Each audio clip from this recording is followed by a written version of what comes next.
अवधूत चिंतन श्री गुरुदेव दत्त. श्री स्वामी समर्थ. श्री स्वामी समर्थ. नमस्कार. प्रगती रीड्स या चॅनलमध्ये तुमचं स्वागत आहे. आज आपण श्री स्वामी चरित्र सारामृत या ग्रंथातील अध्याय 18चा सविस्तर मराठी अर्थ ऐकणार आहोत. या आधीच्याही अध्यायाचे सविस्तर मराठी सार आपण आपल्या चॅनलवर टाकलेले आहे. तसेच इतर ग्रंथाचेही ओव्यासहित पारायण, मराठी अर्थाचे व्हिडिओ असे सर्व व्हिडिओ आपण आपल्या चॅनलवर टाकलेले आहेत. तरी नक्की चॅनलला व्हिजिट देऊन पाहून घ्या. आणि चॅनलवर नवीन असाल तर प्लीज चॅनलला सबस्क्राईब नक्की करा. या अध्यायात स्वामी समर्थांच्या भक्ताच्या जीवनात आलेल्या दुःखाचे स्वरूप, श्रद्धेचा प्रभाव आणि स्वामी समर्थांची कृपा याचे सुंदर वर्णन केलेले आहे. तर चला श्रद्धेने आणि भक्तिभावाने अध्याय 18 सुरू करूयात. स्वामी सुताच्या गादीचा अधिकारी कोण होता ते पाहूयात. अध्यायाची सुरुवात सेवेकऱ्याचे प्रश्नाने होते. स्वामी सुताच्या गादीचे अधिकारी कोण असावा? स्वामी समर्थ सांगतात की योग्य भक्त जेव्हा त्याच्या अंतःकरणात उतरेल तोच अधिकारी ठरेल. हे सांगायला हवे की भक्ती आणि योग्य समर्पण हेच प्रमुख गुण आहेत. योग्य भक्ती, निस्वार्थ मनाने केलेली भक्ती हेच प्रमुख गुण आहेत. याचा अर्थ भक्ती आणि श्रद्धा असलेला व्यक्तीच योग्य अधिकारी ठरू शकतो. पुढे पाहूयात पाठीची वीट जपण्याचा उपदेश. स्वामी समर्थ महाराज सांगतात की भक्ताने पाठी वीट आध्यात्मिक आठवण नीट जपावी. ही श्रद्धेची चिन्हे ठेवावी. म्हणजे मनाला स्थिरता मिळते, मनाला शांती मिळते, मनातील भीती कमी होते. सतत नामस्मरण आणि भक्तीची आठवण ठेवणे आवश्यक आहे.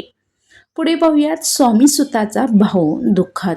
अध्यायात सांगितले आहे की स्वामी सुतांचा भाऊ म्हणजे तो कुटुंबातील सदस्यच असतो. कोकणात राहत होता. स्वामी सुतांच्या मृत्यूची बातमी त्याला कळते आणि तो खूप दुःखी व असमाधानी होतो. त्यामुळे त्याचे स्वास्थ्यही खराब होते. खूप दुःखामुळे मनात अज्ञान, निराशा आणि तणदुखी वाढू शकते हे इथून आपल्याला समजते. पुढे पाहूया काकूबाईचा निर्णय. अक्कलकोट यात्रा. काकूबाई म्हणजे परिवारातील प्रमुख स्त्री. जेव्हा भावाचे दुःख पाहतात तेव्हा त्यांनी स्वामी समर्थांच्या दर्शनासाठी त्याला अक्कलकोट आणण्याचा निर्णय घेतला. याचा अर्थ संकटात संतकडून मार्गदर्शन घेण्याची श्रद्धेची शक्ती असायला हवी. तेवढा आपल्या गुरूंवर, संतांवर विश्वास हवा. पुढे पाहूया स्वामी समर्थांचे मार्गदर्शन. स्वामी समर्थ दादाला समजावतात की त्याने चिंता सोडावी, नामस्मरण करावे आणि संयम ठेवावा आणि त्याला योग्य आहार, सेवा व काळजी घेण्याचे सांगतात. याचा अर्थ संतांकडून मिळणारा उपदेश ही आध्यात्मिक ऊर्जा आणि मानसिक स्थैर्य देणारी असते. त्यामुळे संत संग बाळगावा. पुढे पाहूया दादाचे भजन आणि भक्ती. स्वामी समर्थांच्या आज्ञेप्रमाणे दादा आता भजन करायला सुरुवात करतात. मन शांत ठेवतात आणि त्यांचा अहंकार, असमाधानी मन व अज्ञान या भक्तीमुळे दूर होते आणि मन शांती लाभते, आरोग्य निरोगी होते. पुढे पाहूया भक्तीचे सतत भजन आणि नामस्मरण. मनाला शांती, आत्मिक समाधान व आत्मज्ञान देतात. भक्तीचं फल काय भेटतं?